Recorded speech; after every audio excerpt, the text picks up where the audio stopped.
Aw, animals. This magnificent canine specimen has apparently been crossbred with a spider and an ivy vine. Okay, not really, but man, this dog has some serious ninja skills.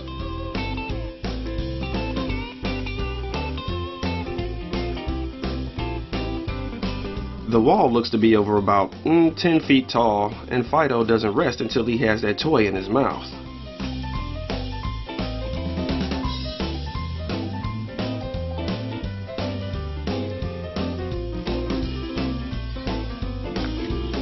Let's see that one more time.